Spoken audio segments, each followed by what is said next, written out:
Good day. The latest news from the battlefronts in Ukraine is of a major Russian advance within Bakhmut itself, the so-called Domino area, a place which Ukraine still held on to following the capture by the Wagner forces of the so-called Nest or Citadel, an area of high rises. Well, it took the Russians, the Wagner forces, roughly a day to capture the Domino area.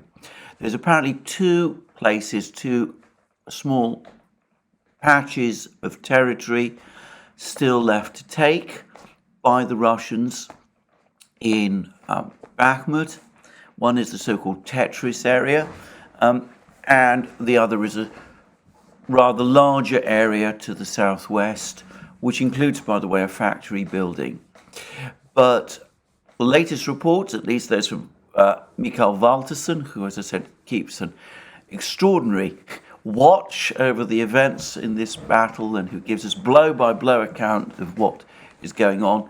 Anyway, the latest reports from Valterson speak of Russian advances, Wagner force advances into the Tetris area.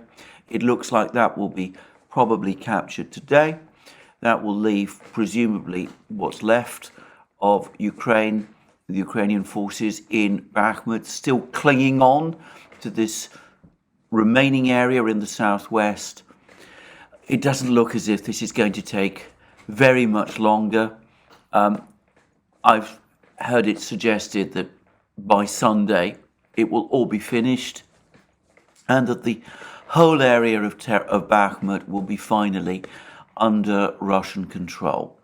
I've also seen reports that Ukrainian resistance within Bakhmut in all of these places is becoming increasingly disorganized, that some Ukrainian troops in small groups have actually been quietly slipping away towards Chasov Yar and Ivanivska across the fields, presumably principally at night.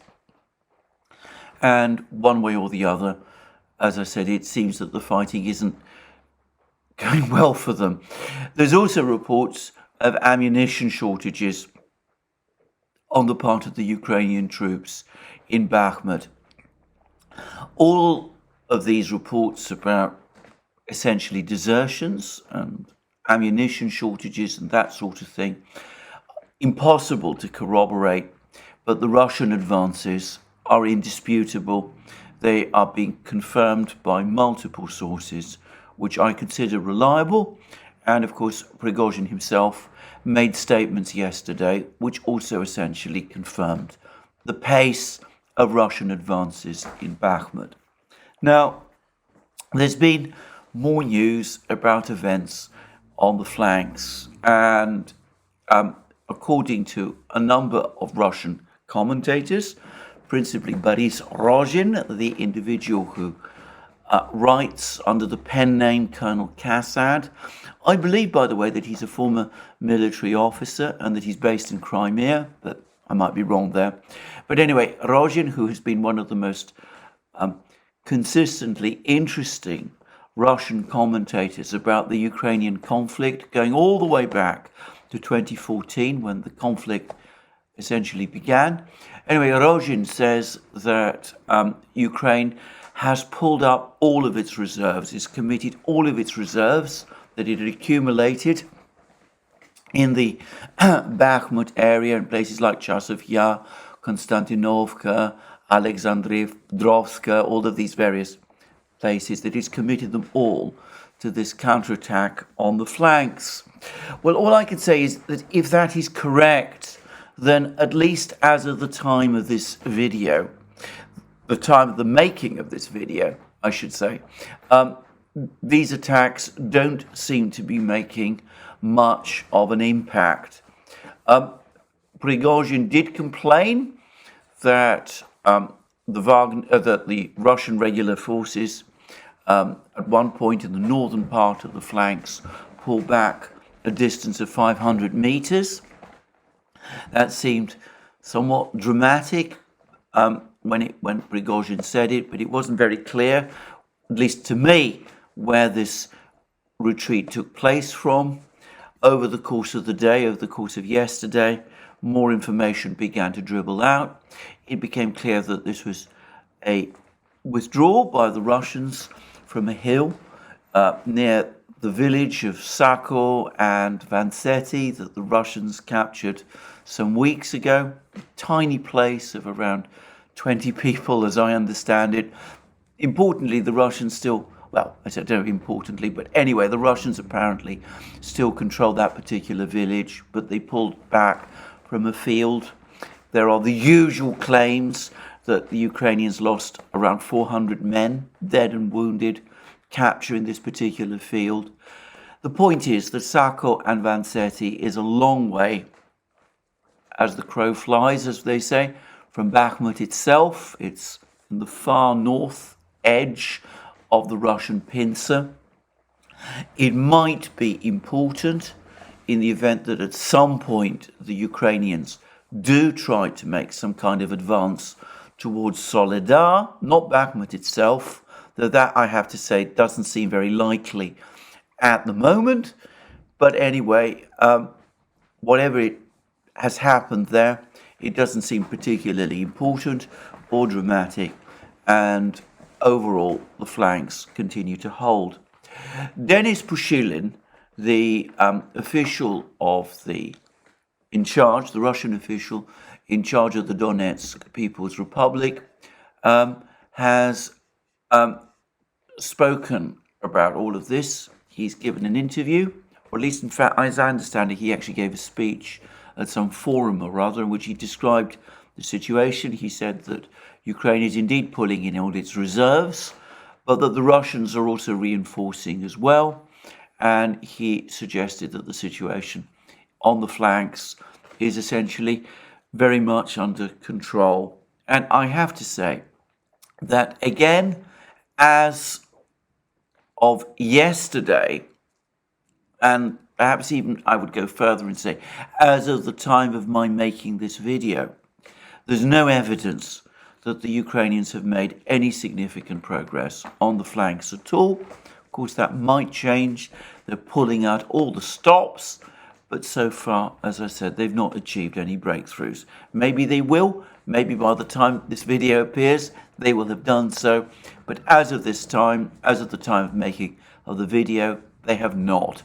Now, I would just add something else. There's now been reports from Ukraine, from Ukrainian soldiers, some of whom have been interviewed by certainly sections of the British media. They're talking about the fact that they're coming under heavy artillery and airstrikes by the Russians as they try to deploy to support this offensive. There's increasing rumours, and these are not just rumours coming from Russian sources, they're coming from Ukrainian sources as well, of very heavy Ukrainian casualties, that there's reports that some of the cemeteries in places like Melnitsky and other places are now starting to fill up with more bodies, Ukrainian soldiers who've been killed in these battles, and that the artillery strikes on Ukrainian troops as they try to move, especially as they try to move with their heavy equipment, often against open hills, is causing extreme devastation to them.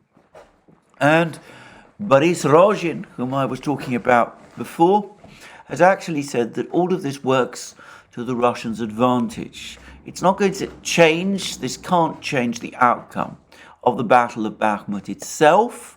It means that that is now inevitable. It is inevitable that the Russians will capture Bakhmut. He casts serious doubt upon the Ukrainians achieving any breakthroughs in these attacks, in these counterattacks on the flanks. But he suggests that what the Ukrainians are actually doing is that they're depleting their reserves. They're throwing men and machines into the fight, and that's giving the Russians more opportunities to destroy Ukrainian military formations, to destroy Ukrainian military equipment, and Rozhin says that this weakens the Ukrainian positions, the Ukrainian force posture in advance of whatever offensive the Russians launch in this area once Bakhmut itself has fallen. And he's already talking about a further attack on Chasov Yar, Konstantinovka, Rai, another village in this area, a small town in this area, and Alexandrovka, which he says would be Ukraine's next weaker defense line. He says once that particular defense line is broken, there is nothing left between the Russians and the twin towns of Slavyansk and Kramatorsk, significantly bigger places, of course, than Bakhmut, as those places are, but they would be the last line of defense that Ukraine has in this area of Donbass. So Boris Rogin, I'm not suggesting that he's welcoming this Ukrainian counterattack, but he seems to feel that if the Russians play it right, and he seems to feel that they are doing so up to now, that it actually could play to the Russian advantage as well. Boris Rogin, by the way, also has his own explanation for this counterattack. He's suggesting that the real purpose of it is not to prevent the fall of Bakhmut, which is now essentially a done thing. It is to give Ukraine something it can talk about in order to distract attention away from the fact that Bakhmut itself has fallen. He said, somewhat cynically, that once Bakhmut has fallen, once the Russians have completely cleared Bakhmut of Ukrainian troops, the Ukrainians will, as they always do, or at least as they have done recently, they will deny for 1 or 2 weeks that Bakhmut has indeed fallen. They will talk up these attacks on the flanks. They will talk up any small gains they make on the flanks, capture of the odd village here, the open field there, until eventually it is no longer damaging to them in public relations terms to concede that Bakhmut has indeed fallen. And then, of course, they will quietly confirm that fact and say that they've withdrawn to more advantageous positions. Well, that's what Boris Rogin says. Larry Johnson, Sonar 21, he's really quite exceptional blog, has a very similar view. In fact, if you think about what he says, it's not that different, actually. In some ways, it's almost the same as what Boris Rogin is saying. He says that this Ukrainian counterattack around Bakhmut, which is indeed causing Ukraine extremely heavy losses, the reason that the Ukrainians are undertaking it is because they have been promising their Western sponsors for weeks and months that they're preparing to launch some kind of great counteroffensive, that they've now have concluded that this counteroffensive is not going to, it's inappropriate to launch it at this time, but they need to keep the West on side. So since they can't launch the great counteroffensive in Zaporozhye region, they've come up with this counterattack in Bakhmut. And again, the purpose is not so much to prevent the fall of Bakhmut or to change the strategic picture. It is rather to create a narrative of Ukraine on the attack and recapturing territory, even if it is open fields. Now, the audience may be different. In one case, Boris Rogin sees it as the audience being the Ukrainian public. In Larry Johnson's case, it is the Western public. But if you think about it, that is exactly the same analysis. This is more about managing perceptions caused by the imminent fall of Bakhmut than it is about achieving a dramatic reverse in the military situation. Well, all of this, I have to say, quickly in parenthesis, assumes that these attacks on the flanks don't achieve any great breakthroughs. But, as I said, comments by Pushilin, by Alaudinov, by other Russian officers, they seem to be confident that they can contain this problem, that it isn't actually a major problem for them. So anyway, we will see. So that is the situation in Bakhmut, and it seems that there's also been Russian advances in other places, more in Svatovo-Kremenaya area. It seems the Russians have still hold that bridgehead that they established beyond the Oskol River, which I talked about some days ago. And they are continuing to push hard on Avdiivka and Marinka. And I've read a further discussion, I should stress this is a Russian discussion, about what is actually going on in Marinka, because the Ukrainians control small number of buildings on the western fringe of Marinka. The Russians have been in control of most of this relatively small place for a long time. The pictures, the film from Marinka shows that it is utterly devastated. And I have to say, I've often wondered why it has proved so difficult for the Russians to capture this last remaining remnant of Ukrainian-controlled Marinka. Obviously, the Ukrainians have established defenses there, and they're in fortified positions there. But what has been holding the Russians back? Is it that the Russian forces aren't particularly strong there? Is it because this area hasn't been given priority? Is it because the Russian commanders, aren't very good? All of these are possibilities. But I have actually seen what I'm starting to think might be the real reason, which is that the Russians haven't really sought to capture this area. Their strategy in Marinka, and to a certain extent in Avdiivka as well, has been the same strategy that they have followed in Bakhmut. Their purpose is to keep these battles in Marinka, Avdiivka, Bakhmut even, in play, attract Ukrainian reinforcements to these places, inflict enormous damage on the Ukrainian defenders of these places with their far superior artillery and airstrikes, not do enough to knock the Ukrainians fully out of these places, which would have the effect, paradoxically, of obliging the Ukrainians to conserve their forces, but on the contrary, to get the Ukrainians to try to defend this extremely vulnerable territory, suffering all those enormous losses, and in the process weakening their overall position in advance of whatever it is that the Russians intend.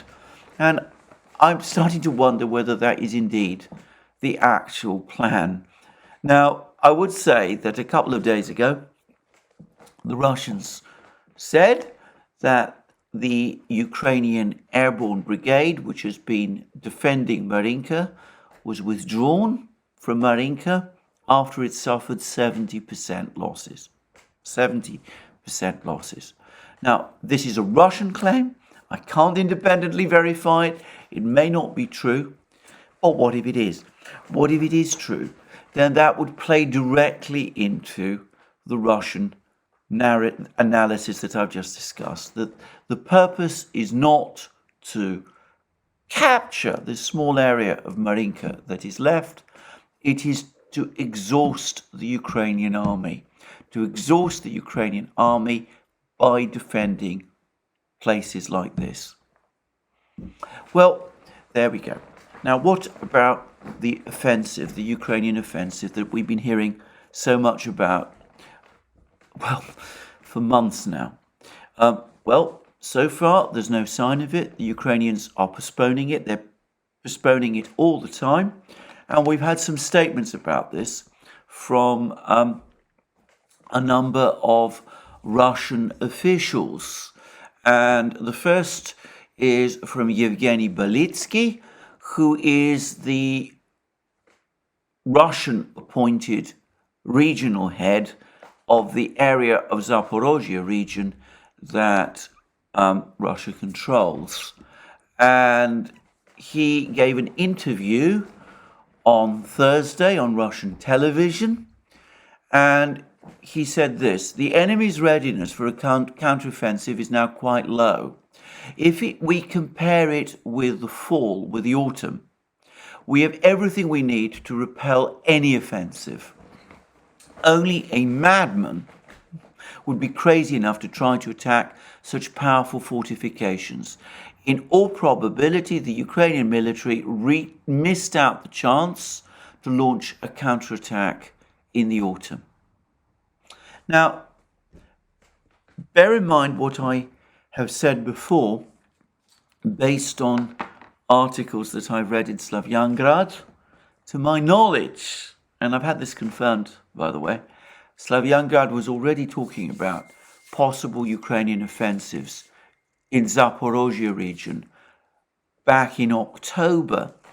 And I've increasingly got the impression that the original intention was that the Ukrainian counteroffensive, the Ukrainian attack in Zaporozhye region to sever the land bridge, was supposed to follow sequentially after the offensives in first Kharkiv region, then Kherson region, and then there was going to be the advance on Zaporozhye region. They were all going to take place one after the other, and Belitsky here seems to be hinting again that this was the original Ukrainian plan, and he says that this has now become impossible.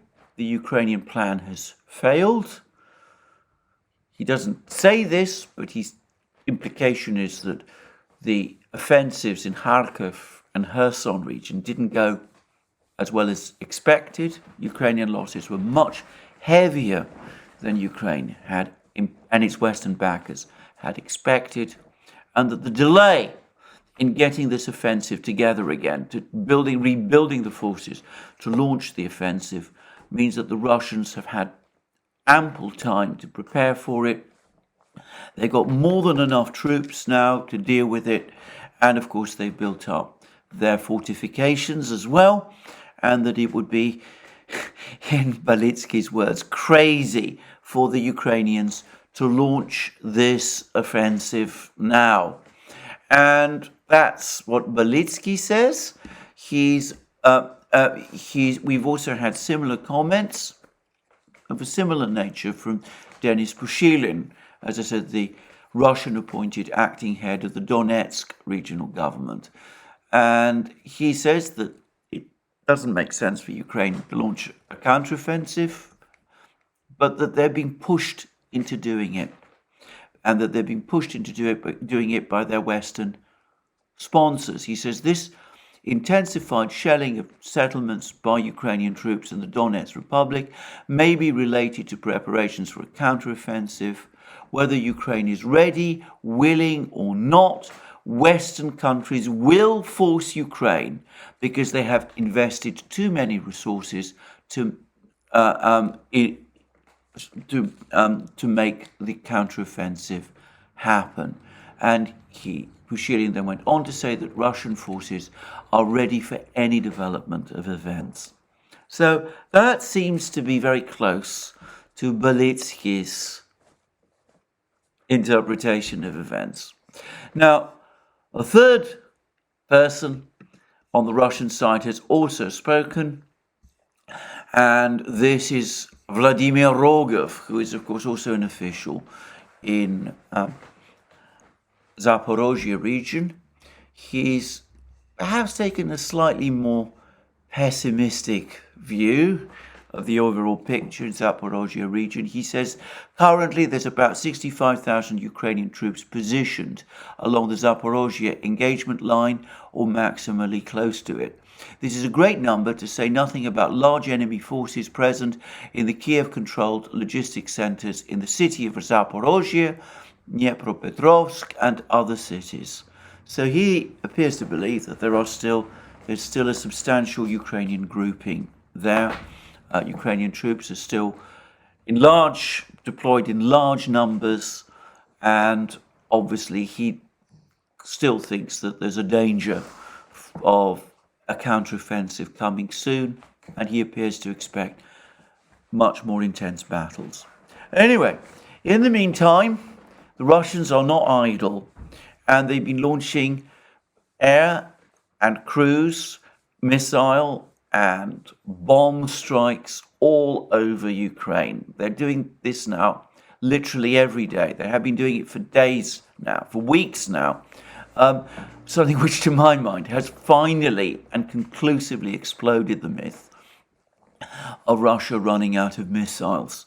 The Russians, of course, have once again made it clear that they are launching far fewer missiles in any particular strike than the Ukrainians pretend. And they're also suggesting that, in fact, most of these missiles that they do launch get through. But I'm not going to get into the question of numbers, because I've come to the view that this is a hopeless exercise, and that basing any calculations on numbers about what the Ukrainians say, Russians don't say anything at all, is inherently misleading.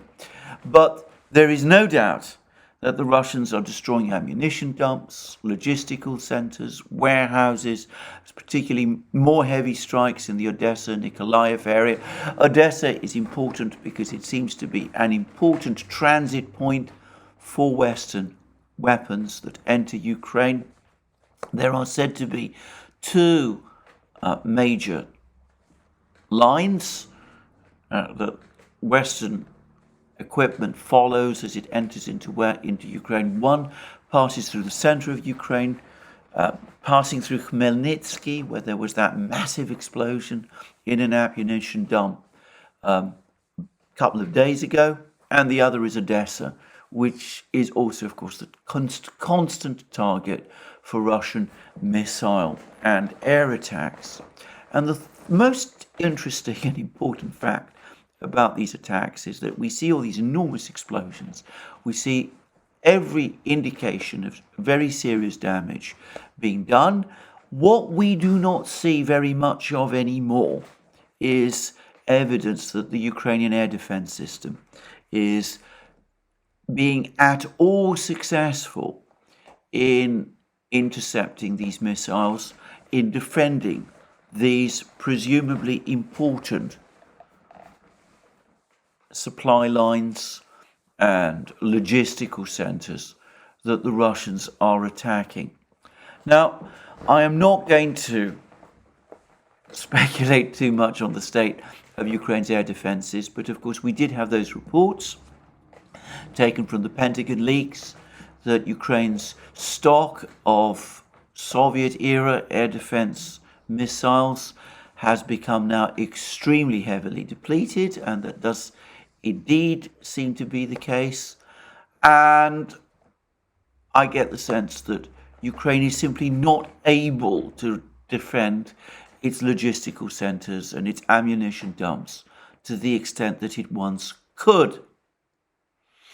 And that now brings me back to that question of the attack on the Patriot missile system in Kiev, because we're now having very strange comments about it coming from the United States and from the Ukrainians. Now, I want to reiterate again, in my opinion, if we had not had that film of the 32 Patriot missiles being launched into the sky, all in the space of 2 minutes, and of the two explosions that followed, one directly after the other from the launch points, it is all but inconceivable that Ukraine would have admitted to any damage to their Patriot system at all. As it was, apparently, the United States contacted the Ukrainians, asked them what had happened. The Ukrainians admitted that there had been damage to the system. And we got comments from US officials that one launcher had been destroyed, one launcher had been damaged, a third launcher in an airfield was safe, and the radar itself, the Patriot's radar system, was also apparently safe. That was the official view. And there was said to be some discussion, assessment going on within the US about whether or not the Patriot would have to be taken back for repair or could be repaired where it was. And that really does beg a number of questions about how a Patriot system could be repaired where it was. And then we got a further report from Russia, from the Russian Ministry of Defense, which I discussed yesterday. The Russian Ministry of Defense said that they'd obtained reliable and confirmed intelligence, and I discussed yesterday how they might have obtained that reliable and confirmed intelligence. The confirmed suggests from more than one source that 5 launchers and the radar system had been destroyed, and that would mean that an entire Patriot battery had been taken out of service. And then a few hours later, we got a statement, this time, as I understand it, an official statement. The previous admissions that there'd been damage to the Patriot system that came from the United States were made anonymously, but this was supposedly an official statement that, yes, the Patriot system had been indeed damaged, which is, by the way, an interesting admission in itself, but that supposedly it had been repaired and was back in service.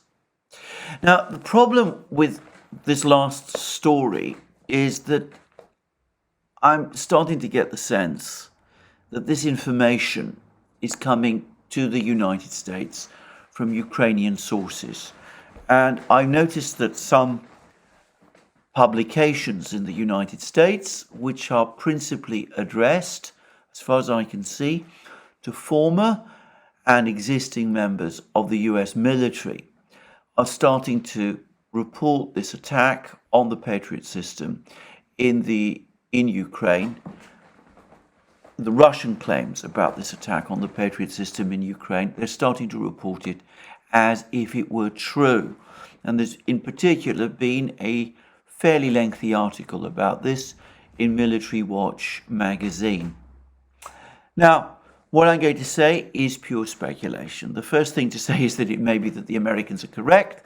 Apparently the damage was only to only one launcher was destroyed, only as the other launcher that was just damaged. There's 8 launchers altogether in the system. The radar is intact, so the system is still working. And by the way, that's one battery that is deployed, one Patriot battery that is deployed in Kiev. There are said to be 2 of them. So there is still, according to this line of thinking, at least 14 missile batteries, Patriot missile batteries, and 2 operating radars still functioning in Kiev, even though one was destroyed and one was damaged, perhaps beyond repair. That could be what has actually happened. But I'm starting to think, as I said, that this information is actually coming from Ukraine. There's been reports that the Ukrainians are very reluctant to allow the US access to where this attack on the Patriot system happened. And this is coming, by the way, from a Ukrainian channel, a Ukrainian Telegram channel. And that, in effect, the Ukrainians are hiding from the US the extent of the damage to the Patriot system. That 5 launchers and 1 radar were indeed destroyed. That leaves a total of 11 now left. The 8 with the other battery, and the 3 left from this battery that was itself attacked, and only 1 radar system. In other words, that there was a very significant weakening of the Patriot defense position in Kiev. Well, what is true, what is not, very difficult to say. But I have to say this, if the Ukrainians are indeed hiding from the United States the damage to the Patriot system in Kiev, it would not surprise me. They've consistently talked up their claims about their successes in shooting down Russian missiles. It's becoming increasingly clear to me, it's become absolutely clear to me that their claims are exaggerated and wrong. They've made claims about shooting down Kinjal missiles which are simply wrong. There was an extraordinary article in the Daily Telegraph by former British Army officer Richard Kemp, in which he said that he personally witnessed the defeat of the Kinjal missiles in this strike over Kiev. I have to say, I then read the article itself, and of course he was there in Kiev when the strike happened, but it's clear that he wasn't actually directly engaged in these events. And if you read his words carefully, he qualifies some of his claims about Kinjal missiles having been shot down with words like apparently, which to my mind take away the force of much of what he's actually saying. Anyway, I don't want to get into that. I don't want to seem like I'm picking on Mr. Kemp. He has his views, and no doubt he's entitled to them. Well, he might be right. I don't think he is right. But anyway, my own view is not a single Kinjal missile was shot down. I've seen no evidence to suggest that any Kinjal missiles were shot down. I've read now lots of people, including people who have been writing to me privately. They've explained the nature of the Kinjal system. They've explained how the Patriot works. Even that part of the Patriot system that is focused on shooting down ballistic missiles, it seems to me extremely unlikely indeed, to put it mildly, that the Patriot system can reliably shoot down a Kinjal. If it ever happens, it's pure chance. It would be pure chance. There's no evidence that it has happened, and I think that the Ukrainians, to say it straightforwardly, are simply making this all up. So if they are hiding from the Americans information about the damage to the Patriot system, well, it wouldn't surprise me at all. I want to say again, this is a little speculative, but it is speculative based on experience of Ukrainian reporting over the course of this war. So, major missile strikes across Ukraine, a very bad situation for Ukraine in Bakhmut. Bakhmut now definitely, probably days away from falling. Probably Sunday could be an approximate date for it to fall. We shall see. But it doesn't look as if the war is going at all well in any places. And there's been another article by a commentator, Frank Ledwidge. I've read him before, in the Guardian. He's a former British military officer. He's now also a practicing lawyer, and his article is an example, by the way, of the kind of article that Jeff Roberts, the historian, has warned people about. An article which appears to admit that Ukraine is insufficiently armed to conduct the war, but whose true agenda is to actually push the West into actually arming Ukraine even further. And I'm sure that is absolutely correct. But having said that, I still think that what he says is almost certainly true. And he says this. He says, on the military front, the nature and scale of Western assistance is completely insufficient to sustain Ukrainian efforts to retake their land. And the reality is that the astonishing successes, well, I'm not sure that they were that astonishing. Ukraine's defense forces have been based on a largely ex-Soviet inventory. NATO equipment has augmented but not displaced this equipment as the inexorable power of attrition takes effect on their existing kit. The requirement for new and better armaments in large quantities will increase. And then he discusses how the supplies that the West has provided don't come anywhere close to matching the weapons, the armaments that Ukraine has lost as a result of this attrition. He said that last September, General Zaluzhny asked for at least 300 new Western tanks for the forthcoming campaign alone. Zaluzhny has received fewer than 100 relatively modern tanks and a slightly larger number of armoured fighting vehicles. And he then admits that there are, Ledwidge admits that there are stresses on supplies of equipment and ammunition, but he then somehow evades the implications of that. And he ends with the kind of paragraph that Jeff Roberts warned us about. If we're generally interested in helping Ukraine to succeed in its basic objectives, which sometimes may seem in doubt, we need to get serious about replacing the current piecemeal system of drip feed donations with a large-scale systematic resupply and re-equipment. And that would mean that there has to be a coherent development of an industrial strategy, which both world wars demonstrated was essential to victory. An industrial strategy to save Ukraine.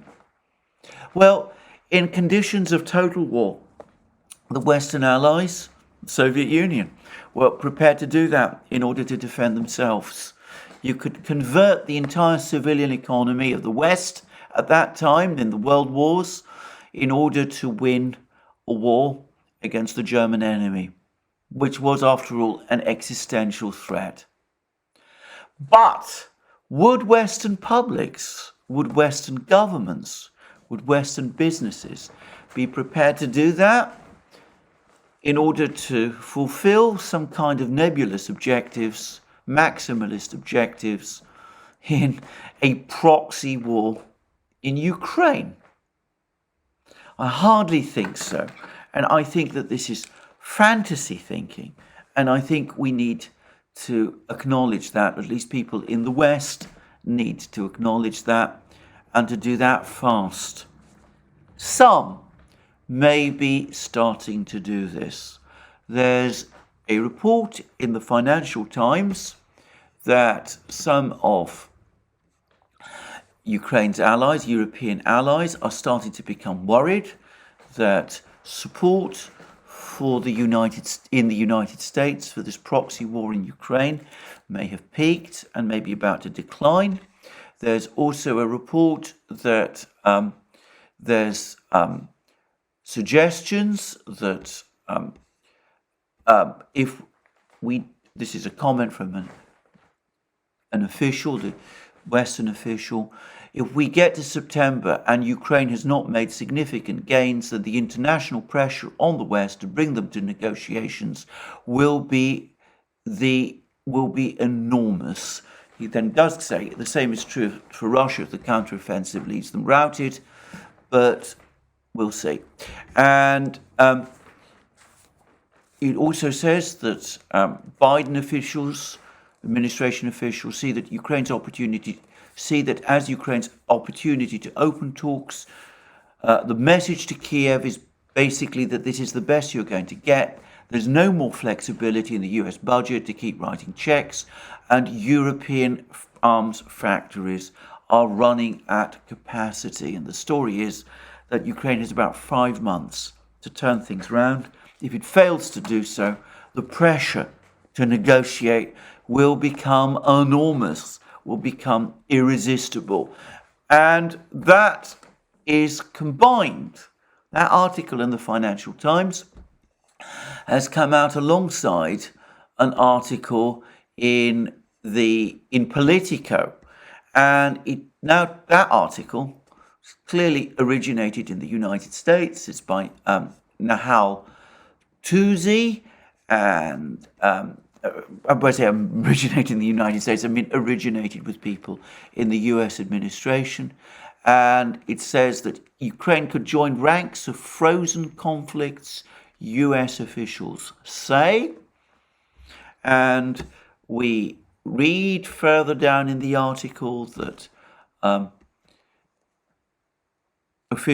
US officials, have basically concluded that this Ukrainian counteroffensive is not going to achieve the kind of big gains that some have been hoping for, and which the Financial Times was talking about, and that the plan therefore now is starting to shift towards a kind of Korean War scenario. This is, the idea would be freezing the war, coming up with some kind of a ceasefire, creating an armistice line, establishing some kind of demilitarized zone on either side of this armistice line, refusing to reach any, to go for any long-term negotiation, for the time being, any long-term settlement of this conflict, trying to freeze it instead, essentially along the existing lines. And interestingly enough, there was a comment from Kirill Budanov, the very hardline, in times, I have to say, almost pathological, in my opinion, chief of Ukraine's military intelligence. He made a comment a couple of days ago in which he said that what Ukraine needed, what the war, ending the conflict needed, was a demilitarized zone separating the Russian and Ukrainian forces, which would be about 100 kilometers wide. And that does somewhat chime, or at least so it seems to me, with all this talk about freezing the conflict on Korean lines. And of course, we also have those comments in that Seymour Hersh was talking about, that the Poles are now trying to put pressure on Zelensky to negotiate, to try to come to some kind of a peace deal as well. Also perhaps trying to freeze the conflict, even at the price perhaps of stepping down. So it could be that there is some dawning acceptance that defeating Russia in Ukraine is now becoming impossible, and that the way forward, therefore, is to try to freeze the conflict, avoid the debacle of an offensive, and hope that at some point in the future, either the question can be revisited with the revitalized, rebuilt Ukraine, anchored perhaps in NATO, or at least in the Euro-Atlantic structures in some way, or in the alternative, quietly parked away and forgotten. And the last, by the way, is something that has been discussed, is discussed also in that same in that same Politico article, that it creating a frozen conflict in which neither side is declared the winner nor agree that the war is officially over could be a politically palatable long-term result for the United States and other countries backing Ukraine, I'm reading from the article now, it would mean that the number of clashes would fall, the costs of supporting Kiev would drop, and public attention to the war would wane.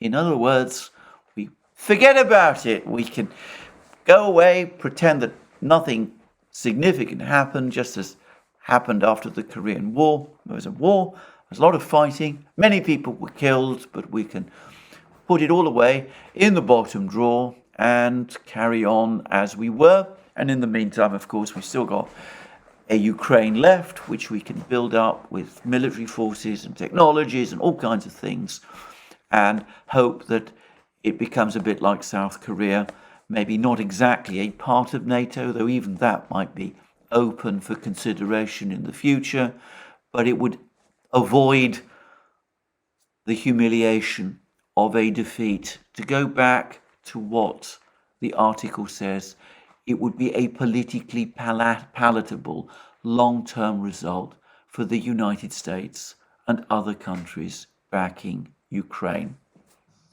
There's one overwhelming problem with all of this, which is that why would the Russians agree? Now, there is a fundamental difference between the conflict in Ukraine and the Korean War.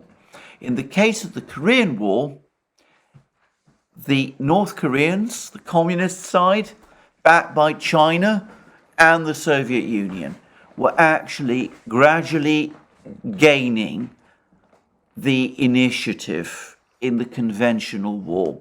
What was particularly tilting the balance was that even as the actual front lines were becoming static, extensive Soviet military support, and by the way, the admission of Soviet pilots flying MiG-15 fighter jets and pilots also from other communist countries in Eastern Europe were starting to wrest control of the skies over North Korea from the US Air Force. Now, this was not admitted, by the way, for decades, and it is not widely acknowledged even to this day by many people, but in fact it is an academically established and gradually acknowledged fact. And so the military balance was ever so gradually starting to shift in conventional terms in favor of the North Koreans and their allies. But the United States at that time, we're talking about the 1950s, had overwhelming superiority in nuclear weapons, and it is also widely acknowledged and academically accepted that President Eisenhower, in fact, told the North Korea's allies, the Soviet Union and China, that the United States was prepared to use nuclear weapons if events took a particular turn in Korea, and that for that reason it was in their interests to bring the fighting in Korea to an end. And that was why the Soviets and the Chinese and the North Koreans eventually, and perhaps rather grudgingly, conceded or agreed to this armistice, which is held in the Korean Peninsula ever since, but which, by the way, has never been fully stable and which has left many, many problems in its wake, including, of course, the Korean nuclear build-up. This is a huge story. I'm not going to go into it in more detail. But how is that similar to the situation today in Ukraine? Now, we're talking about a war of attrition.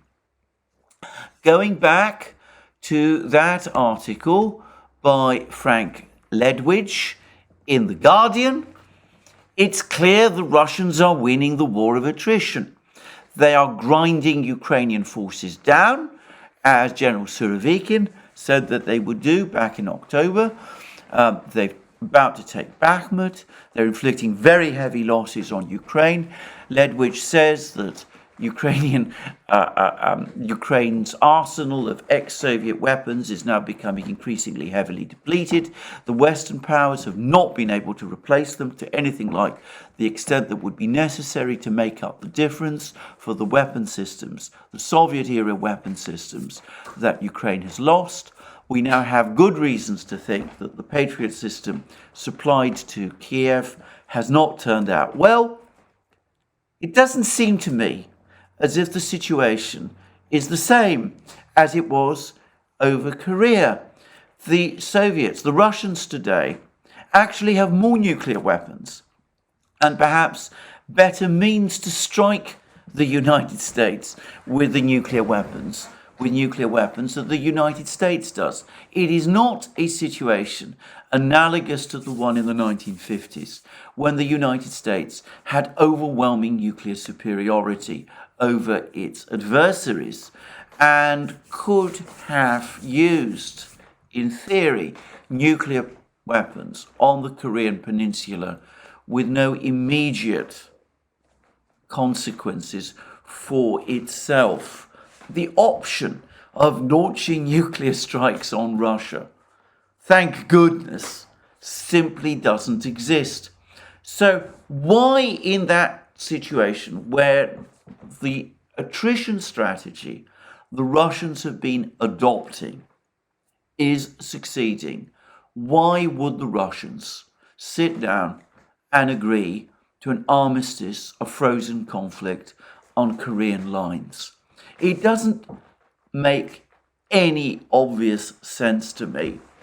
Now, perhaps that is understood also in the West, and that may explain some of the recent moves that we have been seeing by some of the Western states to try to put pressure on Russia's trading partners, on South Africa especially, India as well, China too, to try to perhaps get the Russians to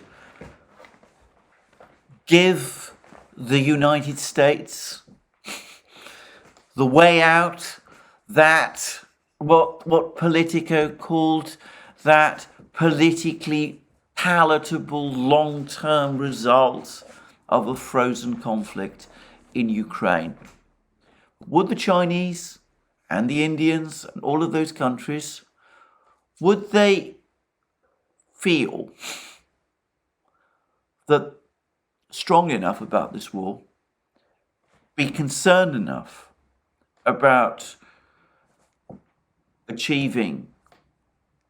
helping the United States, if you like, in that kind of way, so as to put the kind of pressure on the Russians to pull back that the West is hoping? I have to say, I really don't think so. I think in the case of the Chinese, my overwhelming impression is that as far as the Chinese are concerned, the relationship with Russia has now become of prime strategic significance. I don't think they will want to jeopardize it by putting the kind of pressure on the United States that some US officials may hope. I don't think India would be interested in doing that either. I don't see why the Chinese and the Indians specifically would want to pull America's coals out of the fire. If I can give again a particular example. In the 1970s, in the early 1970s, the United States found itself in a similar situation during the Vietnam War. I've discussed many times the similarities that exist between this conflict, the Ukrainian conflict, and the conflict in Vietnam. And I've suggested in the past that one helpful way to understand this conflict is to think of Ukraine fulfilling some of the aspects of South Vietnam and Russia being a bit more like North Vietnam. I don't want to push this too far, but I do think this is a helpful analogy. Well, the US tried to extricate itself from the Vietnam War, when it became clear that it wasn't going well and that there were political problems connected with it in the United States as well, and economic problems too. They tried to find a politically palatable long-term result, and the way they did that was by seeking to improve relations with North Vietnam's communist allies, China and the Soviet Union. So Richard Nixon's administration pursued détente with the Soviet Union and opened up to China. And of course, Nixon went to China. But the point to understand is that though that did, to some extent, cause the Soviets and the Chinese to put some pressure on the North Vietnamese, it was never of such an extent as to prevent the North Vietnamese from continuing the war until the point when they achieved victory. Negotiations did take place along the way, but they worked in the end to the North Vietnamese' advantage by causing the United States, in effect, to disengage from South Vietnam. And again, I don't want to push these parallels too far, but I can't help but think that if the West starts to negotiate for a frozen conflict, the risk it runs is that it could actually make the debacle greater still, demoralizing Ukraine, as the Politico article, by the way, effectively concedes, emboldening Russia, putting the United States in a situation when the debacle is merely postponed instead of averted. Far better than pursuing these plans is to forget about the politically palatable long-term result, something which could be spun in the United States as some sort of victory, and accept that the only real solution to this conflict is to start to recognize Russian concerns and to negotiate in earnest for a long-term solution, a sustainable solution to the conflict in Ukraine, and a sustainable solution to the security architecture, the problem of the security architecture in Europe. Now, there are some people in the United States who understand this, and there has been a superb letter, public letter, by a group of former foreign policy and defense professionals, including, by the way, two people who have appeared in programs on the Duran, as I'm proud to say, Jack Matlock and Jeffrey Sachs, in which they make many of these points. And this letter, public letter, has appeared in the New York Times. It's apparently been organized by the Eisenhower Media Network, and it explains things better than any statement by any US officials or former officials that I've seen up to now. And it says that the Russia-Ukraine war has been an unmitigated disaster. Hundreds of thousands have been killed or wounded. Millions have been displaced. Environmental and economic destruction has been incalculable. Future devastation could be exponentially greater as nuclear powers creep ever closer towards open war. And then the article, the letter, was condemning Putin's actions, President Putin's actions, and Russia's actions in launching the special military operation, reminds Americans of how the West got to this point. And they say 60 years ago, President Kennedy made an observation that is crucial for our survival today.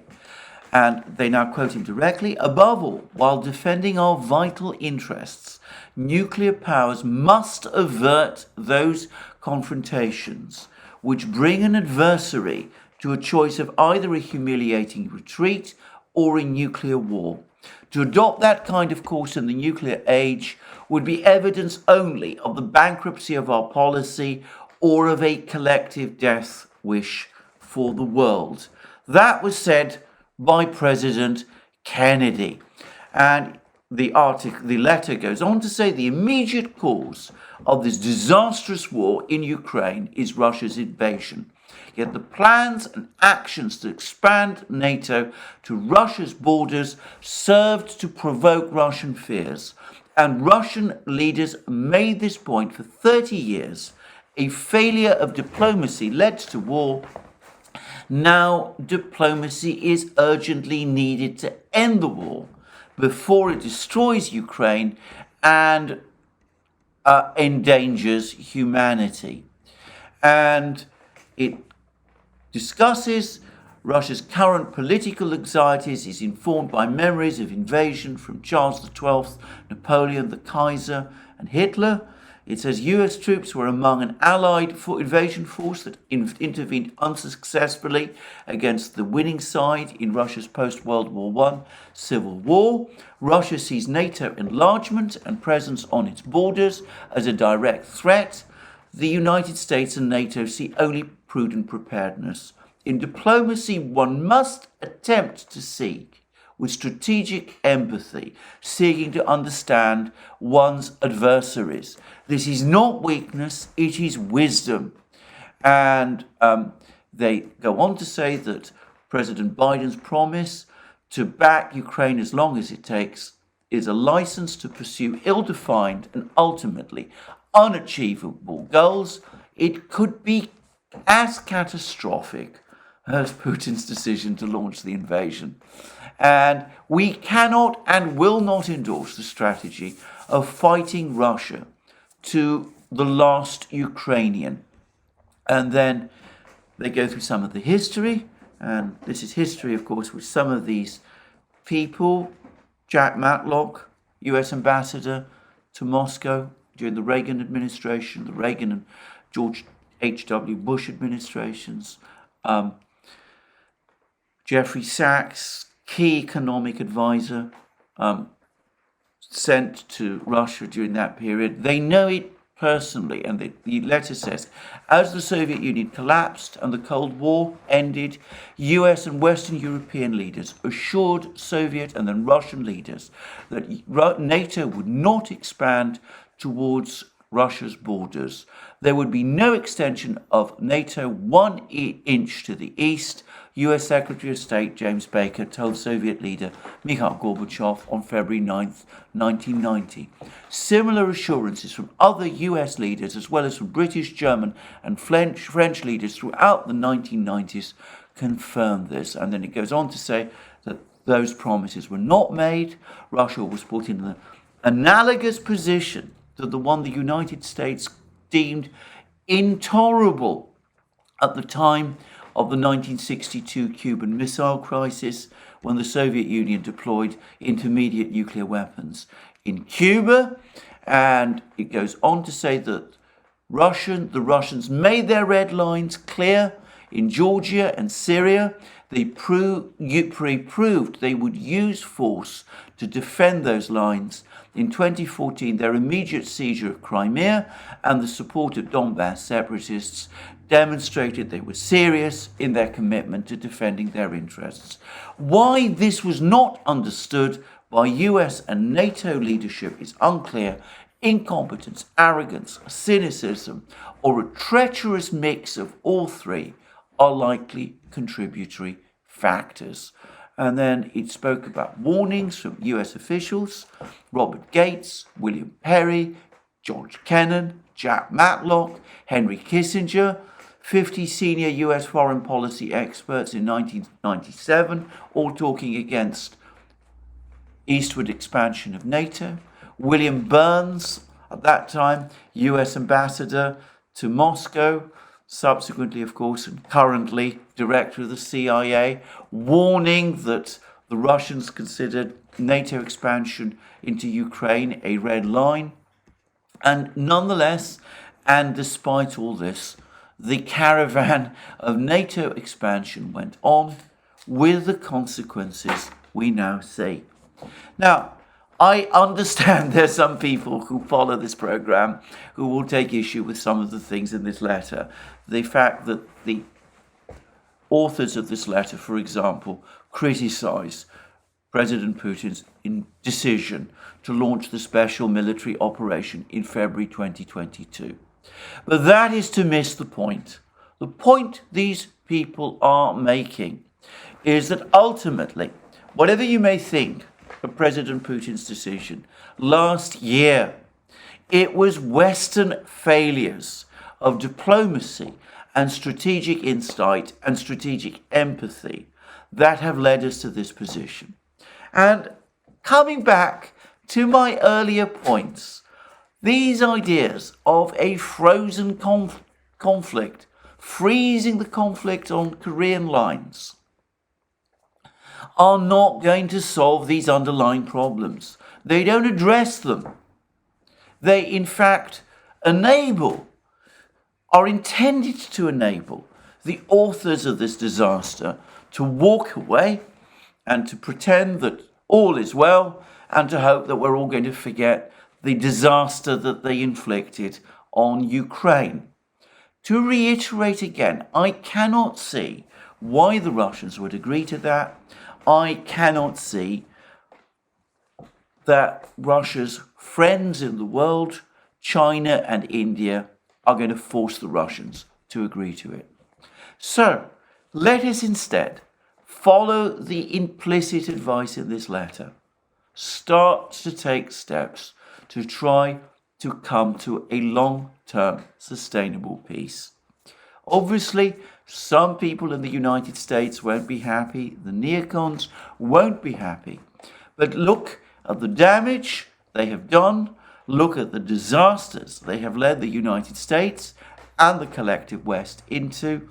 The West can survive their cries of betrayal. The benefit, a sustainable peace in Europe and of course in Ukraine, by contrast, is surely a prize worth striving for. Western politicians, US politicians who strive for that prize and achieve it will be remembered in a very different way by the future from the way these neocons are or will be in due course. Well, will the advice of the authors of this letter be followed? I don't think so, not for this moment. On the contrary, all the word now is that at the meeting in Japan, the next wonder weapon is going to be sent to trundled off to Ukraine. The Patriot missile has failed, so think and send something else. You can't engage in this huge industrial effort because, as I said previously, with apologies to Mr. Ledwidge, this is simply not a practical option. So try and find some new wonder weapon, and so send F16s. We're now told that Ukrainian pilots only need 4 months to fly F16s, not 18 months, just 4. Romanian pilots need 5 years, but Ukrainian pilots apparently are supermen. They can learn how to operate the F-16 effectively in just 4 months. And that's, again, the next wonder weapon. Don't worry about logistics. Don't worry about creating the infrastructure. Base these fighter jets in Poland if you must. Don't worry about extending the war into Poland itself.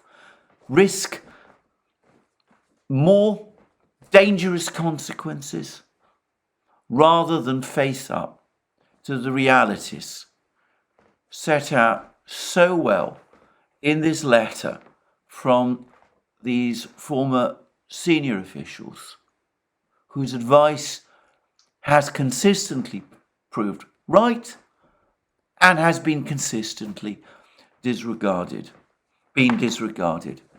Well, I'm going to say this. I said it already. The F-16s are not going to change the overall situation.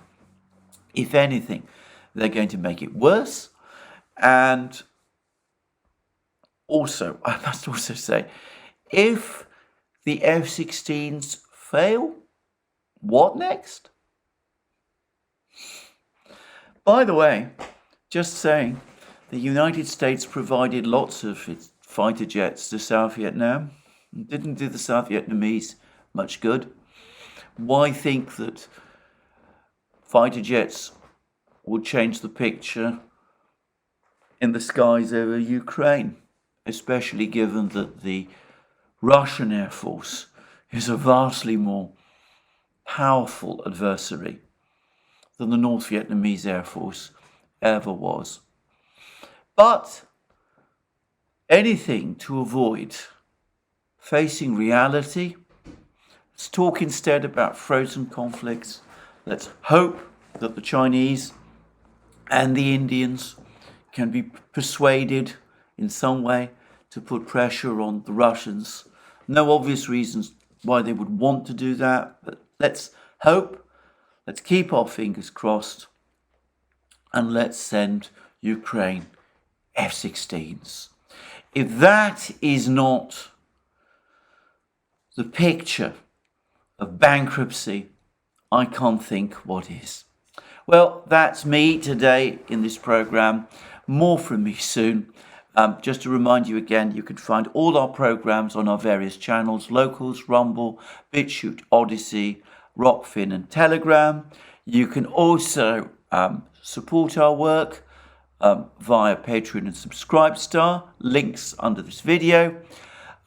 Also, you can go to our shop, buy yourself the amazing things that you will find there: our magic mugs, our hats, our hoodies, our t-shirts, our sweatshirts, all those great things. And last but not least, if you've liked this video, please remember to tick the like button and to check your subscription to this channel.